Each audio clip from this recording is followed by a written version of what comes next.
Before the lights, before the rides, the Jersey Shore was a place of storms, shipwrecks, and survival. A coastline known not for laughter, but for the bodies it pulled from the sea. In this two-part episode, we're heading straight to the Jersey Shore, and what you think you know about it might completely change. Because beyond the boardwalks, beach crowds, and the infamous GTL lifestyle, there is a much deeper history here. One filled with forgotten beginnings, strange stories, and moments that most people walk right past without ever realizing what had happened right beneath their feet. This isn't just summer fun and neon lights. There's something darker, older, and way more interesting waiting underneath it all. My name is Marisa, your morbidly curious host, and this is Death Kiss Traveler, the only podcast that dives headfirst into dark history, hauntings, and horror hiding inside amusement parks, the circus, and even your local county fair. Because the places built for fun, laughter, and cotton candy, they tend to hide the darkest secrets. Come hang out with me on social, where the stories get darker, the details get creepier, and the ride really never ends. This is where I drop the extra chills, behind-the-scenes moments, and stories that didn't make it into the episode, and the old photos that are hidden deep in the archives. So if you love dark history, haunted places, and the kind of stories hiding behind flashing lights, come join me at Death Kiss Traveler Podcast on Instagram and TikTok. All right, my spooky friends, buckle up, because this is where the fun ends and the story begins.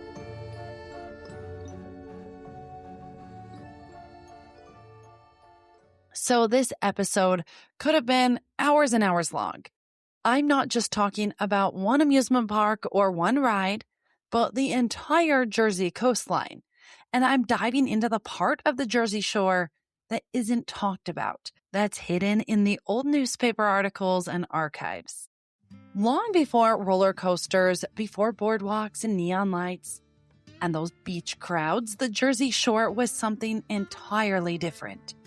It was home to the Lenape people, and we have talked about the Lenape people in another episode. I think it was the Lake Shawnee episode, one of my very earliest ones, still one of my favorites. But they lived along the coastline seasonally, fishing, hunting, and harvesting shellfish from the ocean. Barrier islands weren't built up, and so they were raw, shifting constantly, changing with the tides, no permanent structures, no safety.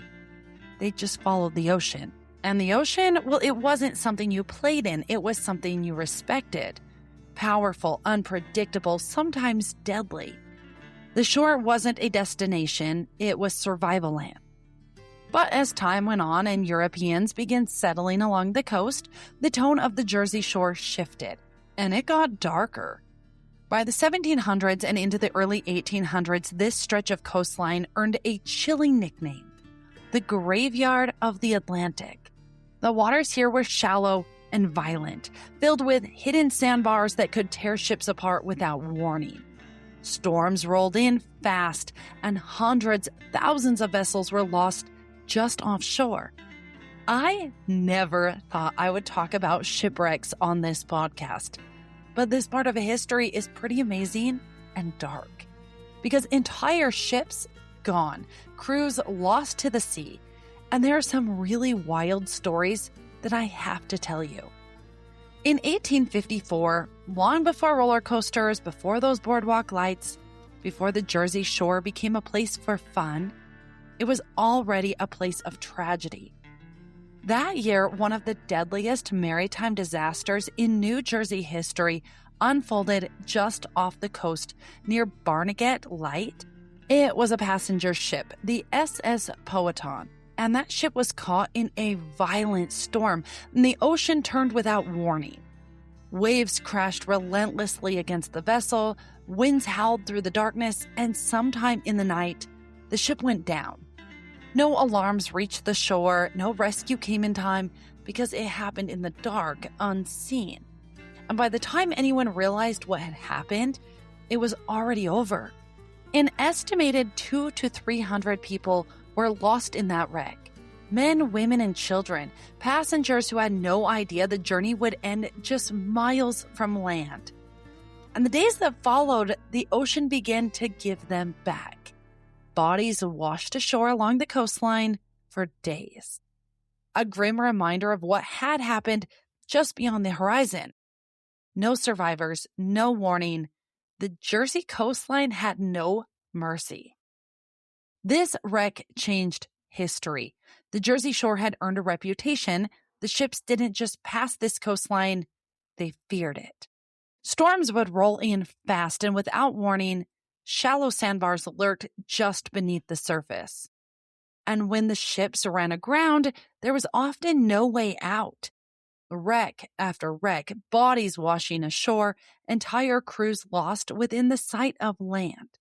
And the worst part, people on shore sometimes knew it was happening, and they couldn't do anything about it. That's when something changed, because the death toll became impossible to ignore.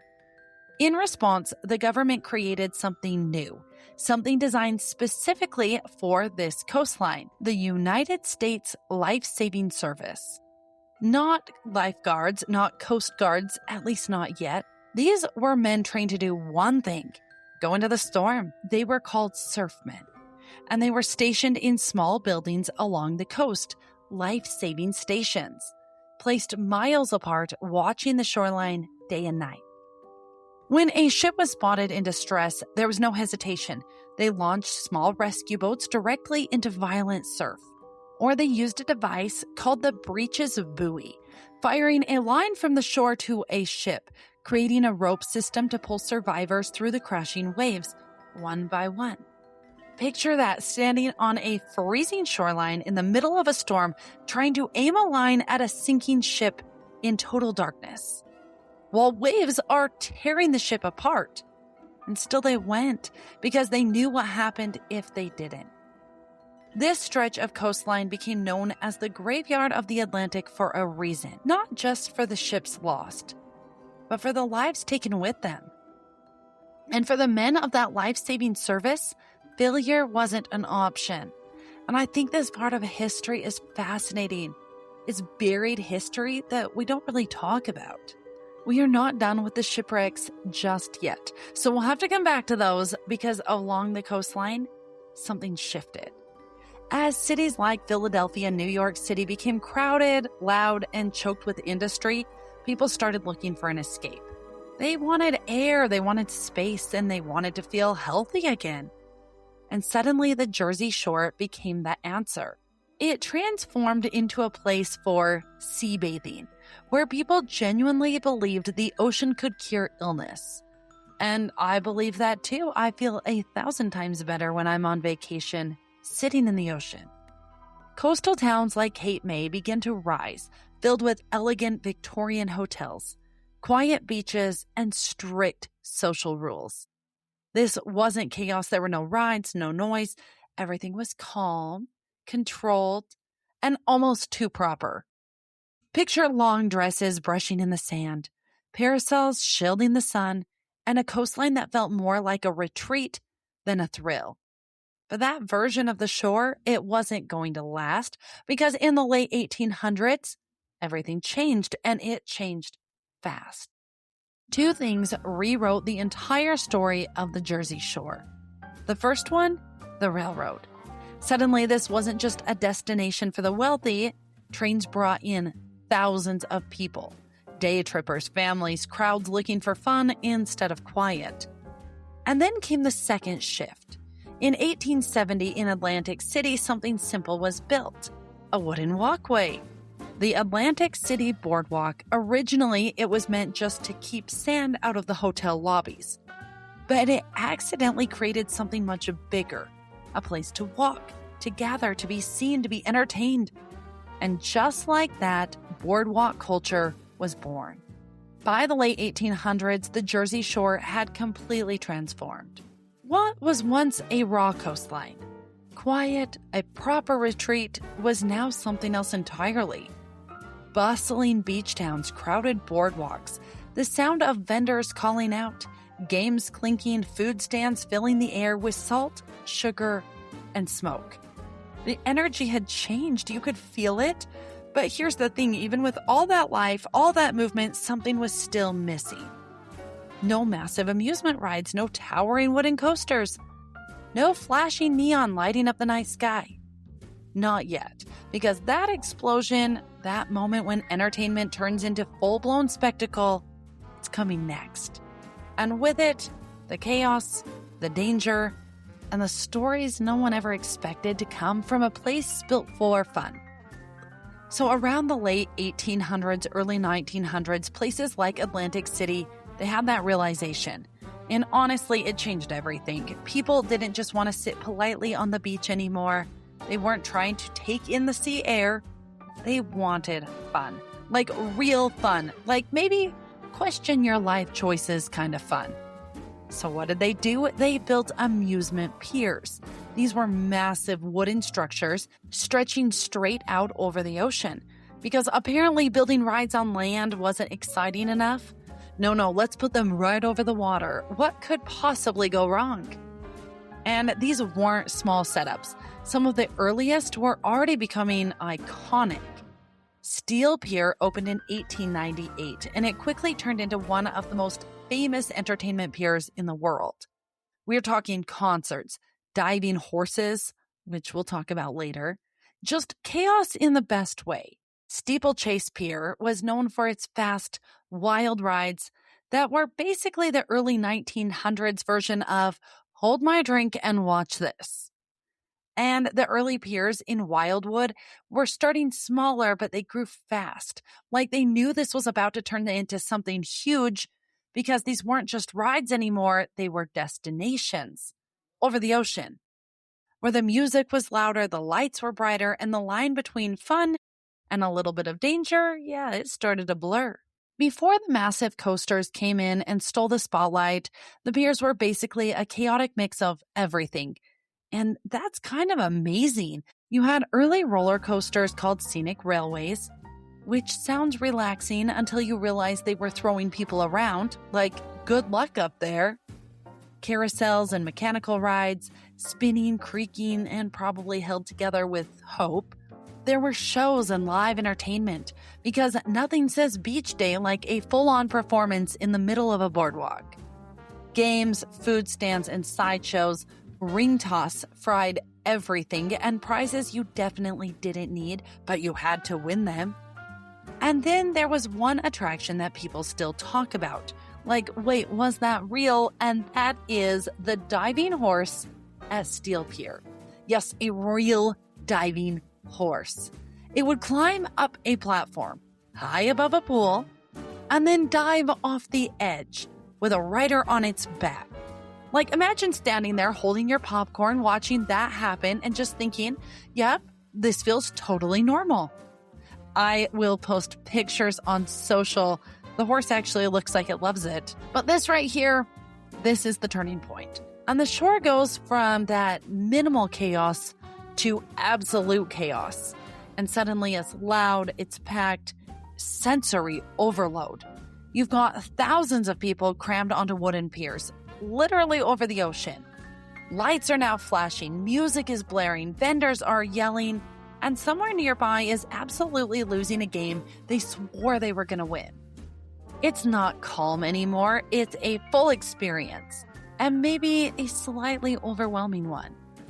And then they add in bigger roller coasters, huge mechanical attractions, and they were all built during a time when safety standards, well, let's just say they were figuring themselves out. Like, should this be secured better? Probably. Will we fix it? Let's see what happens. In almost every episode, we talk about the Wild West of amusement parks. That early 1900s was absolutely wild because early 1900s amusement culture wasn't polished, it wasn't regulated, it wasn't even fully figured out. It was just chaos. Fun chaos, but still chaos. Minimal rules, like barely any. Ride designs were out here experimenting in real time, building things that looked thrilling and just kind of hoping they worked. the way that they were supposed to. Yeah, is this safe? Define safe. But the crowds, they just kept coming. More people every single year. More demand for bigger rides, faster rides, crazier experiences. Not much has changed, right? Nobody wants calm anymore. They want adrenaline. But here's where it gets really wild. All of this was happening on wooden piers. So let that sink in for a second. You're not on solid ground, not on reinforced concrete, wood over water, getting hit by storms soaked in salt, worn down by time. So now you've got structures that can weaken, fire hazards basically built into the entire design, and weather that could flip everything upside down in a matter of minutes. It's like they took every possible risk and stacked them all in one place. And when you look at it like that, you can almost feel it coming. Because this wasn't just the rise of entertainment. It was the setup for the perfect storm for the stories we're about to get into. So first, we need to get into the different parks on the Jersey Shore. I honestly thought there was just one, but there's 10. Did you know there's 10? I had no idea. So how did the Jersey Shore end up with this many amusement parks? Like, seriously, you've got pier after pier, rides over the ocean, water parks packed onto boardwalks. It feels intentional, but it actually wasn't. It was competition. Friendly competition. The Jersey Shore stretches about 130 miles along the coast of New Jersey. And instead of one big destination, it's made up of dozens of small beach towns. Places like Wildwood, Ocean City, Seaside Heights, and Point Pleasant Beach. And here's the thing, they were all competing for the same people. Tourists coming in from Philadelphia and New York City. So instead of one massive park, every town built its own attractions. Oh, you have a pier? Cool, we'll build a bigger one. You have rides? Great, we'll add a water park. You have a coaster? Perfect, ours is going over the ocean, and it's bigger. And suddenly, the entire coastline became this strip of competition, where every town tried to outdo the next. That's why you don't see one Disneyland-style park here. You see clusters of smaller, louder, more chaotic parks. They're all stacked along the same shoreline.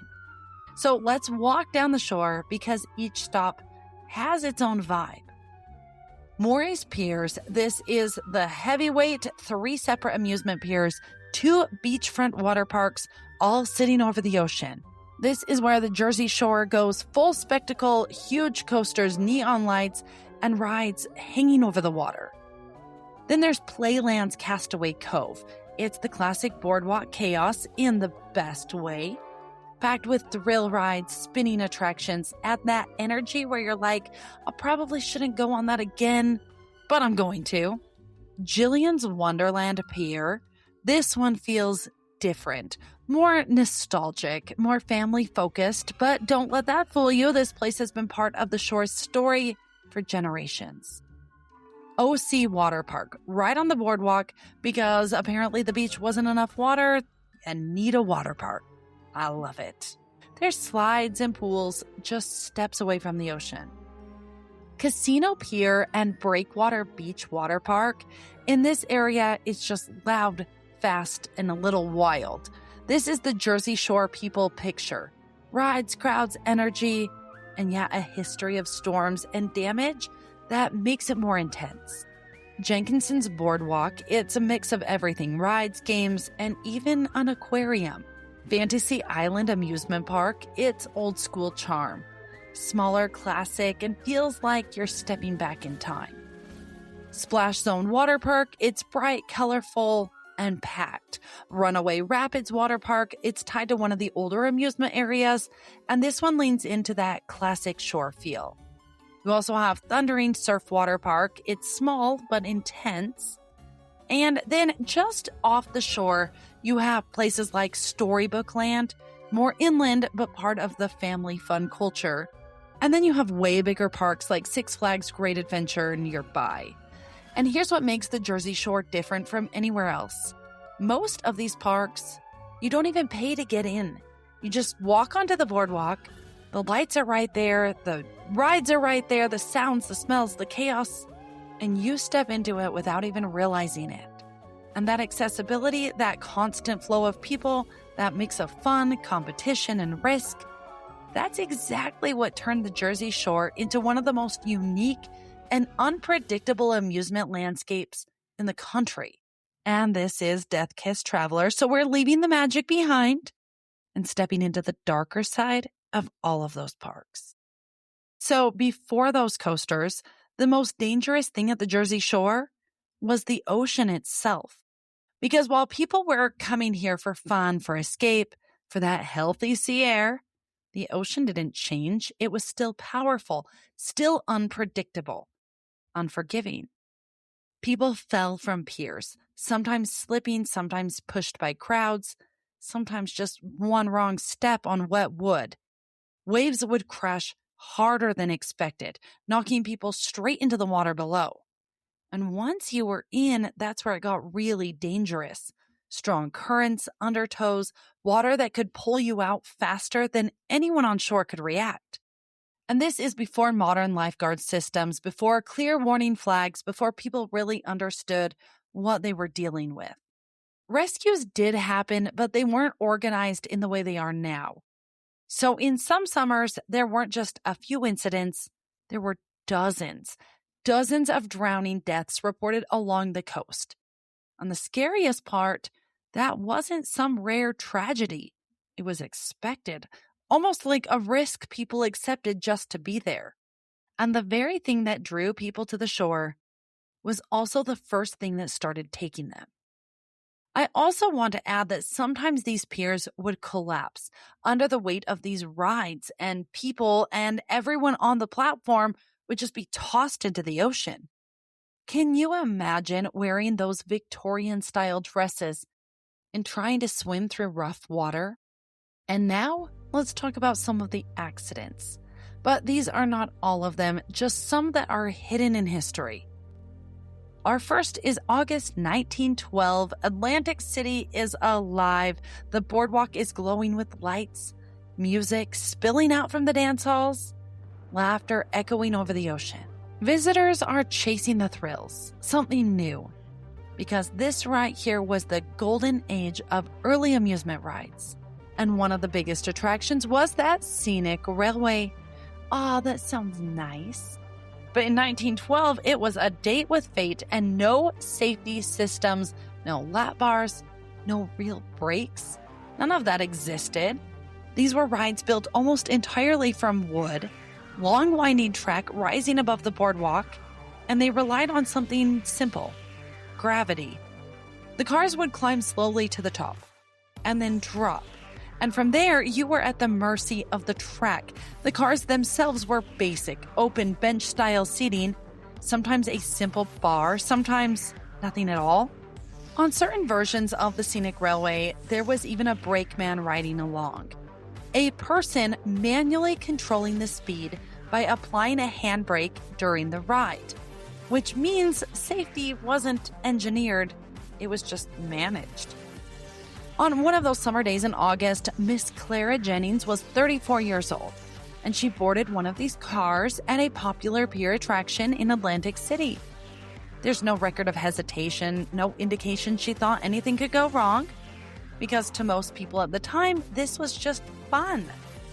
The car began to climb, blinking upwards slowly above the boardwalk, high above the ocean. At the top, that brief moment of silence. And then, the drop. Witnesses would later say the car took a sharp descent, faster than expected. With no modern restraint system to hold her in place, Miss Jennings was jolted from her seat, thrown violently within the car, and then hurled against the side of the track. The impact was severe, and she suffered serious injuries as the ride continued its course, because once it started, there was no immediately stopping it. Panic spread among the onlookers as the car finally returned to the station. Miss Jennings was removed and rushed to a hospital nearby. And here's the part that feels almost unbelievable now. Officials stated that the ride would continue operation pending investigation. Not shutting down immediately, not closed indefinitely, just business as usual, and we'll see what happens. And in 1912, that was normal. People kept riding. Can you imagine you're standing in line? You watch them take a body away from a ride that they just fell off of, and then they're like, next in line. Are you riding? What a wild time. I want to know right in the comments if you are riding that ride or not. And Miss Jennings, she wouldn't be the last, because these rides grew bigger, faster, and more daring. And so did the risks. Jumping all the way up to 1984, it was a summer night at the casino pier. The boardwalk is alive, music playing, lights flashing, people packed shoulder to shoulder. And towering over it all, a steel roller coaster called Lightning Loops. It was fast and loud, and it was one of those rides you felt before you even got on it. The kind that pulled the crowd in. That night, a 19-year-old named Kirk McAteer stepped into one of those cars, locked him in, ready to ride. The train pulled out of the station, climbing click by click until it dropped. And what happened next unfolded in seconds. But it would be talked about for decades. Somewhere during the ride, Kirk was no longer secured. Whether it was restraint failure, whether he shifted, maybe something else went wrong at the exact moment, was never fully agreed upon in public accounts. But what is known is he fell from the moving roller coaster mid-ride. Witnesses at the scene described confusion at first, people thinking the screams were a part of the ride, until they weren't. This ride stopped. Emergency crews responded, but the injuries were catastrophic. Kirk died that night. But with this ride in the aftermath, the ride was shut down. An investigation followed. Questions were asked about the restraints, the safety procedures, rider positioning, the kind of questions that always come up after a tragedy, but never come soon enough.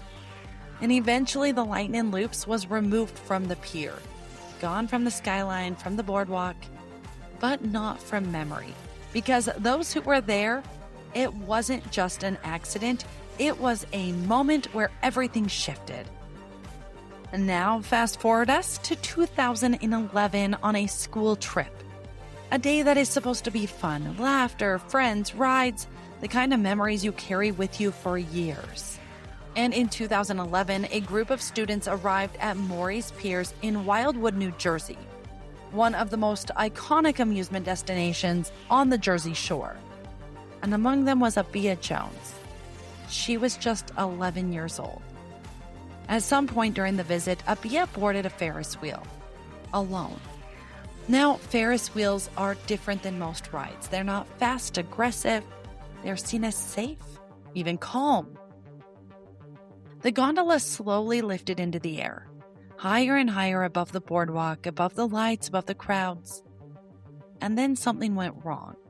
Abia fell from more than 100 feet. The moment shattered everything around it, and what had been a normal, fun day instead turned into chaos. Emergency responders rushed in. She was transported to a nearby hospital, but despite efforts to save her, she later died from her injuries. And just like that, a ride that's meant to be one of the safest in any amusement park became the center of one of the most well-known modern tragedies on the Jersey Shore. In the aftermath, questions came quickly. How can this happen? On a Ferris wheel, a ride that's moving so slowly, how is this happening? Investigations looked at ride design, operator procedures, and policies around who could ride alone. And what followed were just changes. Height requirements were reevaluated, safety protocols were adjusted, policies about solo riders, especially children, became much stricter. Because this incident forced something into the spotlight that had long been overlooked. Even rides that feel the safest still carry risk, because sometimes it's not the fastest ride or the most extreme that becomes the most dangerous. Sometimes it's the one no one ever questions. Since that 2011 Ferris wheel tragedy, there really hasn't been a well-known comparable ride-related fatality on the Jersey Shore. Way to go, Jersey Shore. And that's not random. It's because safety rules were tightened after the incidents. Height ride restrictions became stricter, operator training improved, and they removed all of those older, riskier ride designs. They phased them out. Okay, so now you know there has been accidents, there has been deaths, but now we're heading back to the 1920s. The Jersey Shore wasn't just popular, it was overwhelmed. And so I want you to picture the Jersey Shore at the height of its early amusement era, and beneath all of that excitement was something incredibly dangerous. Because nearly everything out there, every ride, every storefront, every boardwalk plank, was built from one thing: wood. Old, sun-baked, salt-dried wood. And when fire started, it didn't just burn, it ran. One of the first major disasters tied to this era didn't begin as a massive catastrophe. It started small. A spark, a flame, maybe an electrical issue, maybe human error. The exact cause wasn't clear in those early days, but what was clear was how fast it escalated. And within minutes, flames began tearing through those tightly packed structures.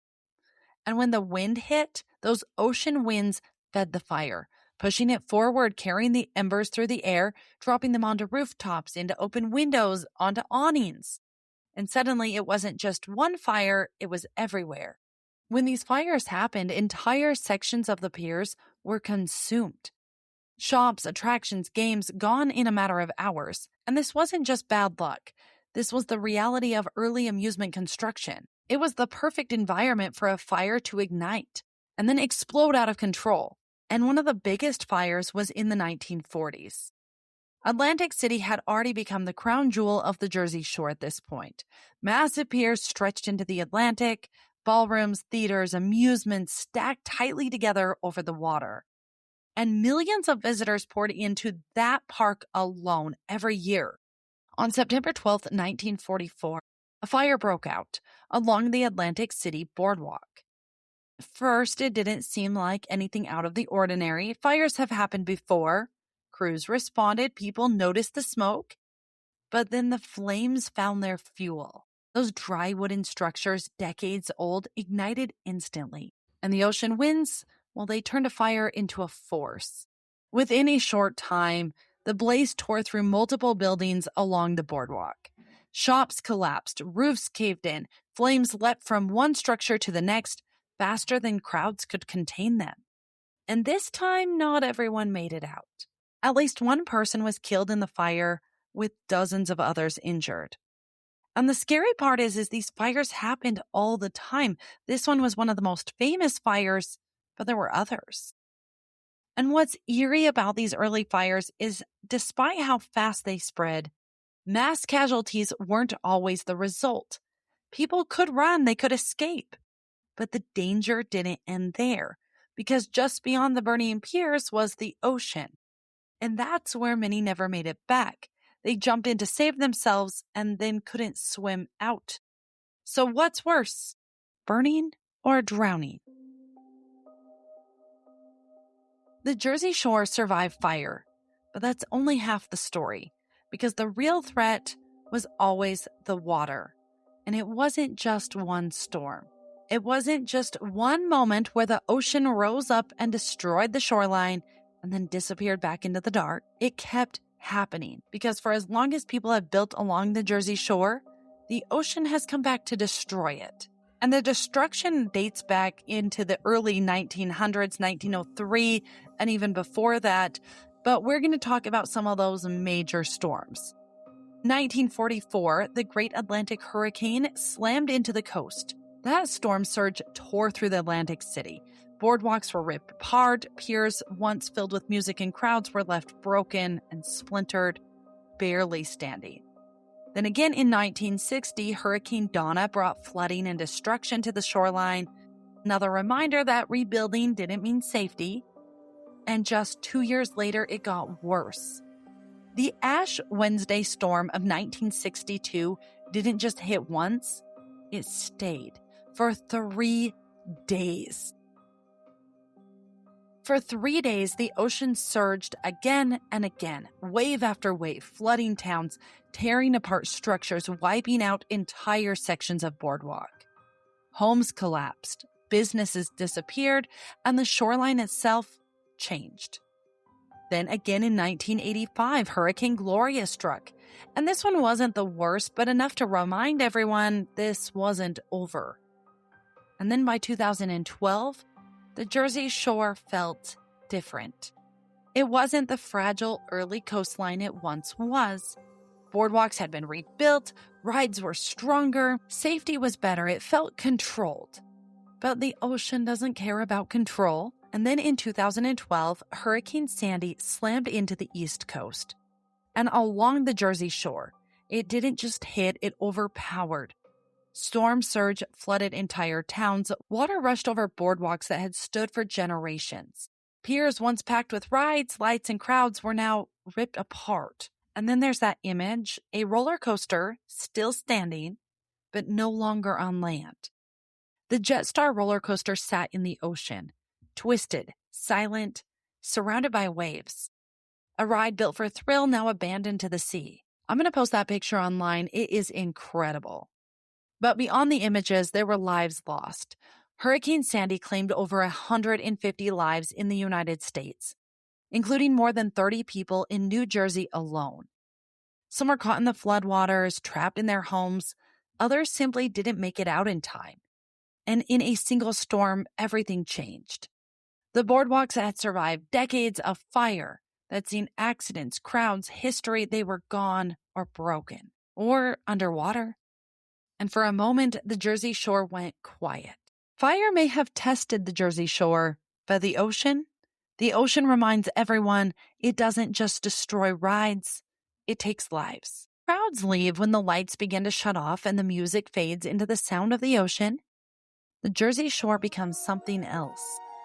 Because the stories we've talked about, the fires, the storms, the falls, the accidents, the moments that changed everything, they don't just disappear. For over a century, people have come here for escape, for fun, for memories. But not everyone who came to these piers left. And some say they never did. Employees working late shifts, security walking empty boardwalks, even visitors who stayed just a little too long have all reported the same things. Footsteps on wooden planks that should be empty. Voices carried on in the wind, calling names that no one answered. Shadows. Shadows moving near rides that have long since shut down. And sometimes something more, seen near the edge of the piers, or standing silently beside the rides where tragedies once happened. Maybe it's imagination, maybe it's history, or maybe it's something else. Because when a place holds this many stories, this many moments and memories, this many lives intersecting with tragedy, you have to ask, does any of it ever really leave? So in part 2, we're stepping back onto those same boardwalks, but this time after dark, into the stories people don't always talk about, the sightings, the encounters, and the questions that still linger over the Jersey Shore. Are these places actually haunted? Thank you for listening, my spooky friends. The Jersey Shore may look like sunshine and summer memories, but beneath it is a history of shipwrecks, storms, fires, and stories that never really faded. When people think about danger on the Jersey Shore, they think about the rides. But the truth is, the deadliest thing was never a roller coaster. It was always the ocean. And this is where we're just getting started. So come back Friday for part 2, when the ghost stories begin. This podcast is written and researched by me, Marisa. Produced by Sunkissed Traveler. Before you plan your next escape, let Sunkissed Traveler help you do it right. At Sunkissed Traveler, they don't just book trips, they help you create experiences you'll never forget. Without the stress, without the guesswork, or overpaying.